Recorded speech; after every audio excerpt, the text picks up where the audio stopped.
En un pequeño pueblo, en una noche oscura y tormentosa, un grupo de amigos se reunía en una cabaña abandonada para contar historias de terror. Entre risas y sustos, uno de ellos llamado Marcos propuso contar una historia que había escuchado hace tiempo y que aún lo perturbaba. Todos se acomodaron alrededor de la fogata, expectantes por lo que estaba por venir.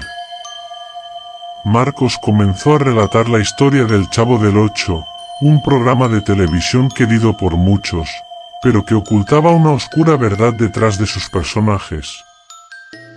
Según la leyenda, el famoso actor que interpretaba al Chavo del Ocho, un hombre llamado Roberto Gómez Bolaños, había hecho un pacto con el diablo para lograr el éxito y la fama que tanto ansiaba.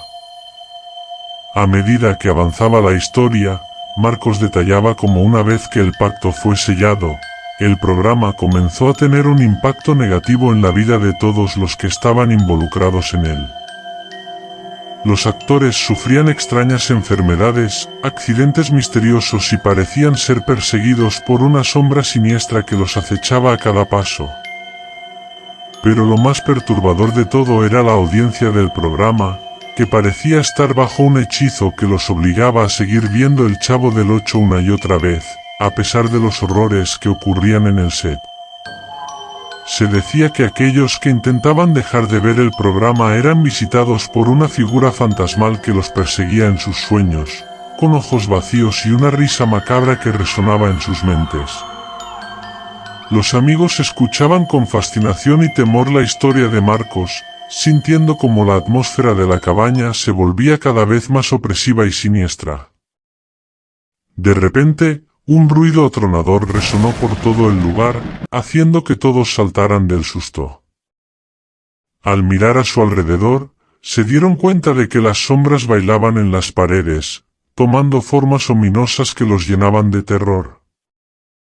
En ese momento, la figura del Chavo del Ocho apareció frente a ellos, con su característico sombrero de paja y su risa estridente que helaba la sangre. Sus ojos vacíos brillaban con una luz sobrenatural, mientras se acercaba lentamente hacia los asustados amigos, que no podían apartar la mirada de aquel ser que parecía haber salido de sus peores pesadillas. El Chavo del Ocho les susurraba palabras incomprensibles, llenas de promesas de poder y gloria a cambio de sus almas.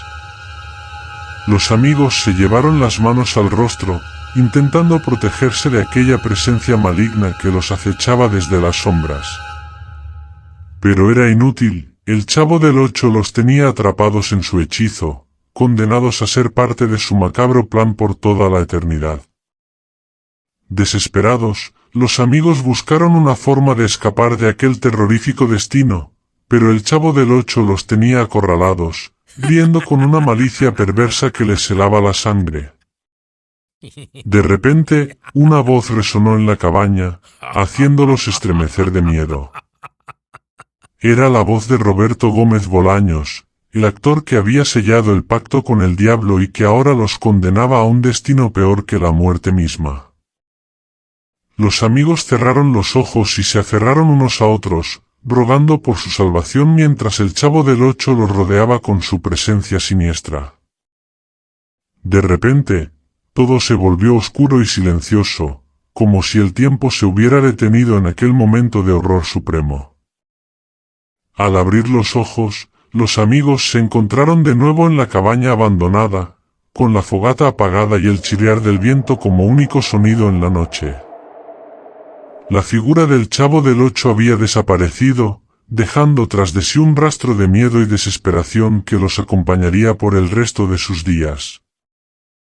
Marcos miró a sus amigos con ojos sombríos, sabiendo que la oscura verdad detrás del Chavo del Ocho había dejado una marca imborrable en sus almas. Juntos se levantaron y salieron de la cabaña, sabiendo que nunca volverían a ser los mismos después de aquella noche de terror y locura. Y así, la leyenda del Chavo del Ocho y su pacto con el diablo se convirtió en una historia que se transmitiría de generación en generación, recordando a todos que la fama y la fortuna tienen un precio muy alto que no todos están dispuestos a pagar. Y que, a veces, La oscuridad reside en los lugares más inesperados, esperando su momento para revelarse y reclamar a aquellos que se atreven a desafiarla.